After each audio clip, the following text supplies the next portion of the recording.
सत सत नमन। मैं आत्म परिचय 324 लेकर आपके सम्मुख उपस्थित हुआ हूं। इसमें साध्वी नारी का किस प्रकार सम्मान होता है लोक और परलोक में, इसका वर्णन किया गया है। साध्वी नारी को भी सती नारी के ही समान माना गया है, अर्थात सती नारी ही साध्वी नारी भी होती है। तो आपसे निवेदन है मेरे इस वीडियो को शुरू से अंत तक जरूर देखें, और जिन्होंने कभी सब्सक्राइब नहीं किया एक बार सब्सक्राइब करें, लाइक करें और दूसरों के पास संप्रेषित करें। दूसरों से भी निवेदन करें कि आप सब्सक्राइब करें और मातृ ऋण, पितृदोष और वास्तु दोष से मुक्त होकर के विघ्न व्यवधान से दूर हो, सुख संपन्नता की ओर अग्रसर हो और हर प्रकार से शुद्ध बुद्ध प्रबुद्ध हो। माता भगवती के चरणों में शंख ध्वनि से नमन।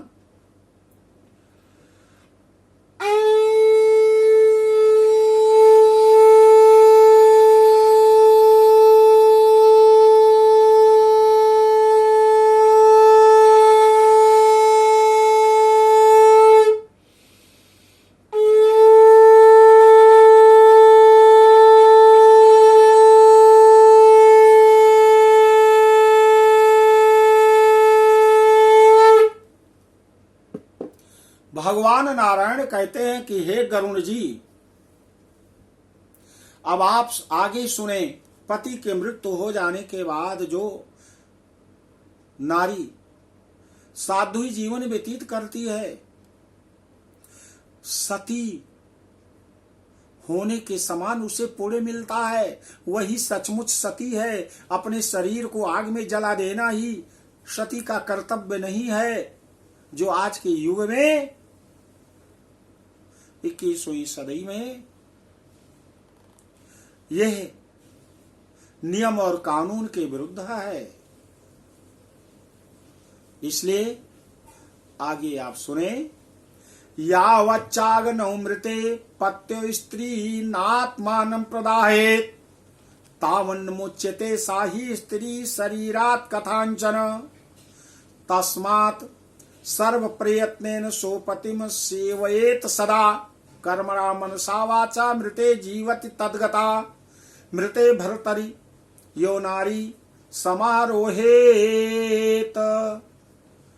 हुताशनम सा आरुंधति समाभूत्वा स्वर्गलोके महीयते। पति की मृत्यु हो जाने पर जो नारी भगवान नारायण का ध्यान करती है, साध्वी बन जाती है, हर प्रकार से वैराग्य और त्याग में जीवन व्यतीत करती है। शरीर के रहते हुए भी शरीर का जिसको भान नहीं रहता है, वो मनसा वाचा कर्मणा जीवित रहते हुए भी सती की पदवी से उसे अलंकृत किया जाता है। इस प्रकार वह स्त्री लोक और परलोक में सुख को, शांति को प्राप्त करके भगवान नारायण की परम दासी बन जाती है और अरुंधति के समान होकर स्वर्गलोक में सम्मानित होती है। तत्र सा भर्तृ परमा स्तूयमानाप्सरो गणैः रमते पतिना सार्धम यावद इंद्राश्चतुर्दश मातृकं पैतृकं चयु यत्र सा चा प्रदीयते कुलत्रयं पुनात यत्र भर्तारम ये अनुगच्छति। वहां वह पति प्रायणा नारी अप्सरा गणों द्वारा स्तूयमान होकर 14 इंद्रों के राज्य काल पर्यंत अर्थात एक कल्प तक। एक कल्प किसे कहते हैं सुनिए। 14 मनुओं का राज्य काल एक कल्प कहलाता है। यही ब्रह्मा जी का एक दिन होता है। इसमें 1000 बार चारों युग आ जाते हैं।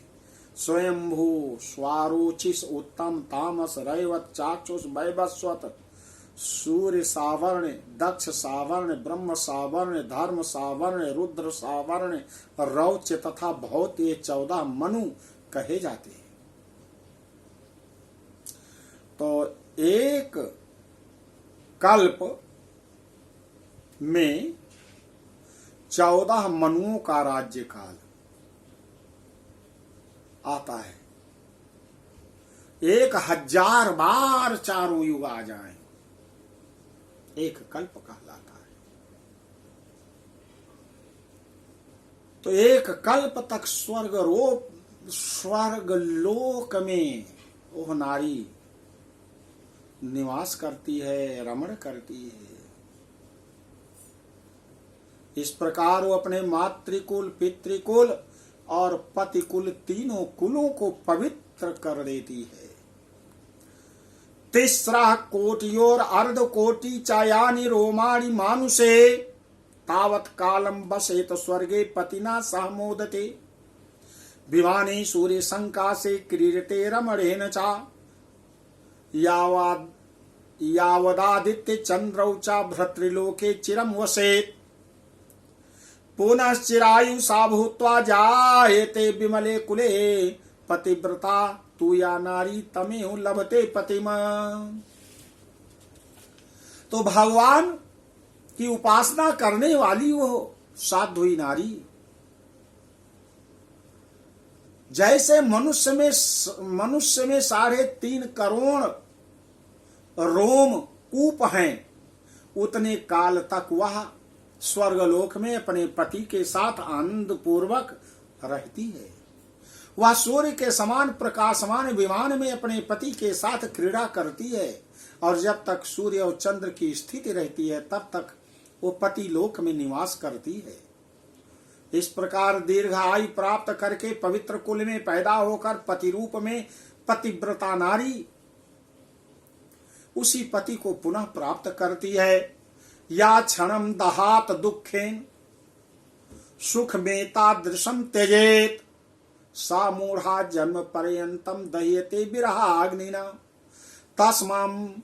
तस्मात् पतिम शिवम ज्ञात्वा सहतेन दहेत तनुम यदि न स्यात् सतीम तार्क्ष्यतमेव प्रदहेत तदा अर्धे दग्धे अथवा पूर्णे स्फोटयेत तस्य मस्तकम गृहे स्थानम तु काष्ठेन यतीनाम श्रीफलेन चा।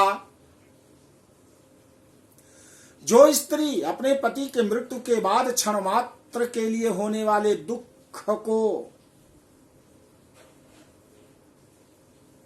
अनुभव नहीं करती है, भगवान के चरणों में लीन रहती है, समस्त सुखों को छोड़ देती है, वह नारी अनुकरणीय होती है और भगवान को मीरा की तरह पति रूप समझ करके उनके पूजन और तपस्या में अपनी शरीर को जो जला देती है। एक गरुड़ जी, सच्ची सती नारी तो वही है। ऐसे नारी को मैं सम्मानित करता हूं तथा मेरे वैकुंठ लोक में वो आती है।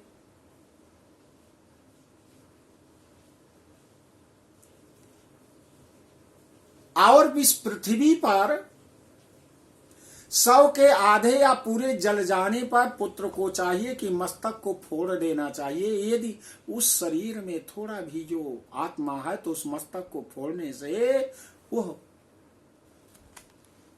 आत्म तत्व परमात्मा तत्व में विलीन हो जाता है।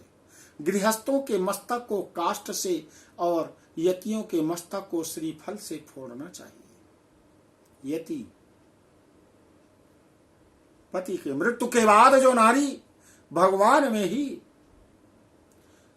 अपने को निराकार कर लेती है, अपने मन में जीवन का उद्देश्य परमात्मा को बना लेती है, उसकी मृत्यु के बाद उसके मस्तक को श्रीफल नारियल से फोड़ना चाहिए। प्राप्तये पितृलोकानां भित्वा तद ब्रह्मरंध्रकम् आज्याहुतिं तदो दद्यान मंत्रेण आनेन तत्सुतः अस्मात् त्वम् अभिजातो असि त्वदयम् जायताम पुनः असौ स्वर्गाय लोकाय स्वाहा ज्वलतु पावक।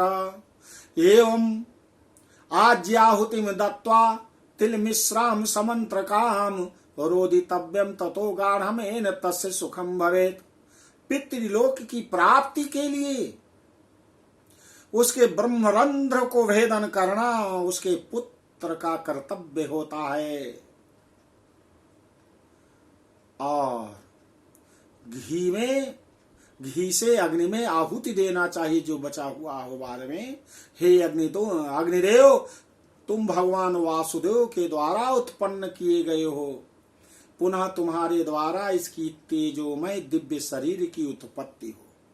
स्वर्गलोक में गमन करने के लिए इसका स्थूल शरीर जलकर तुम्हारा हबी हो, इसलिए तुम प्रज्वलित हो जाओ। इस प्रकार मंत्र सहित तिल मिश्रित घी की आहुति देकर जोर से रोना चाहिए, उससे मृत प्राणी को सुख मिलता है। अकारो वासुदेव स्यात् अक्षरणाम कारो वस्मि इत्यादि वचनों के अनुसार आप भगवान वासुदेव का नाम है, अतः यहाँ समात का तात्पर्य वासुदेवात से है। तो आपने श्लोक संख्या 59 तक गरुड़ पुराण के 10वें अध्याय को सुना है। इसके आगे के परिच्छेद में आप इस श्लोक संख्या 60 से सुनेंगे। बोलो गरुड़ ध्वज भगवान की जय।